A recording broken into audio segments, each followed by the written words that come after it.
Angelito is a short film about a 12-year-old boy who dreams of becoming a gang member, like his older brother, until a tragic accident forces him to grow up far too quickly. In a parallel storyline, Serafina, the younger sister of the gang leader, must summon the courage to leave home and family for a safer place. Both storylines collide for a finale that is both tragic yet profound. Angelito explores what it means to be family and examines the cost of redemption. You know, when I first read the script, I was taken aback at how well the story came together start to finish. Emotionally, I felt something pulling at my heartstrings right away, and so I knew it would be a good story to pursue. My impressions when I read the full script was an honor to be a part of such a great story. These scenes are so impactful. Even though it's shot in black and white, situations are never just black and white. There's no one way of looking at things. There's no right and wrong, and that's what I love about this story. It's so complex, and it's a beautiful story, and I'm just happy to be a part of it.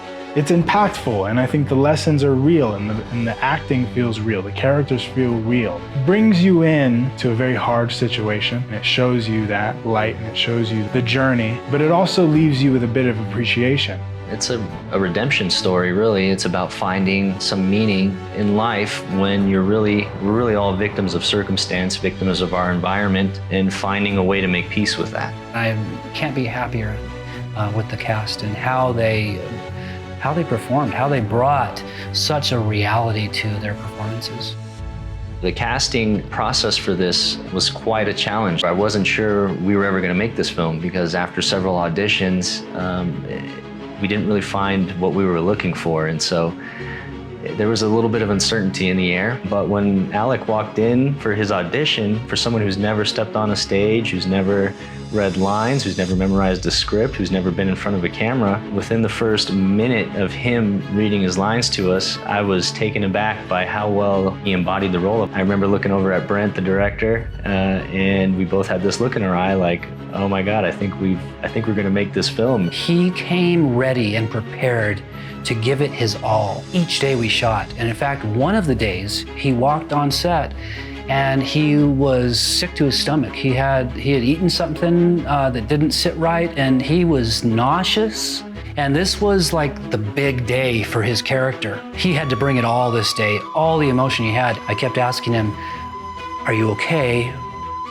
Can you do this? Do you need a break? Do we need to, come back another day and shoot these scenes? And he was like, no, I'm here. Let's do this. I want to do this. Being on set sick, I had a really bad stomach ache. I felt like throwing up, and it played a big part in helping bring out those emotions during the filming. Things that I learned was from Brent personally was he really taught you how to show it on camera, because it looks a lot different from when you're off camera and you're on camera. He was a rock star that day, even though he had to walk off to the side of some train tracks we were shooting on and almost threw up. Okay, so let me get this straight. After you went and you proved yourself last night, you left your gun to your kid brother to play with? Brent has a special thing that most directors don't have that I've found is really important. Brent has the ability to speak to an actor and give directions in a way that actually brings emotion that doesn't put you in your head. And that is a special thing, because if you're in your head, you can't convey the emotions you want to convey correctly because you're thinking about conveying them. When you're in an argument, you're never thinking about how angry you're going to sound.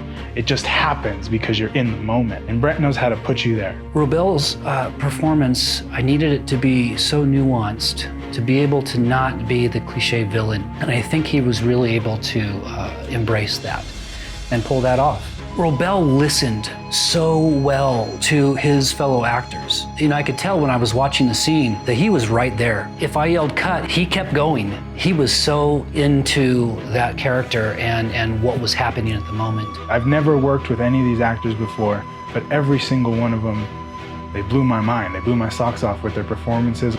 Stupid is living here with you and your homies and pretending like this is some kind of normal life. Emily was really amazing to work with, to bring Serafina to life. When I first saw her in the audition, she just brought a depth of emotion that I saw in few actors that we saw for the role. You want to call your sad, delusional life? I knew, okay, she's like top tier. And I can't believe we found her. She was so good. When I auditioned for him, he gave me numerous directions to do the character that I didn't even think about. And that was one of my favorite callbacks ever, just because I felt like I was really playing, you know? Do it this way, okay, this way, okay. So it was really fun to just play around with the different ways of embodying a character. What up, bro? Check it out. Sarah. Angelito de la Muerte. This film is a ride. It's not an action film, it's a drama, but it embodies so many different emotions and themes that I hope it will impact the audience powerfully and leave them with something to think about. Very emotional. That's gonna have you like, oh my God, and then like crying. I think the story has been put together beautifully, and I think audiences will really enjoy that. Audiences should expect to feel emotions that they might not have thought going into the film. The story in general is so impactful and beautiful, and that's all I'm gonna say. Because I don't want to give too much away. It's a credit to the crew of this production. I think you're gonna enjoy the ride. Just expect to see a really great film.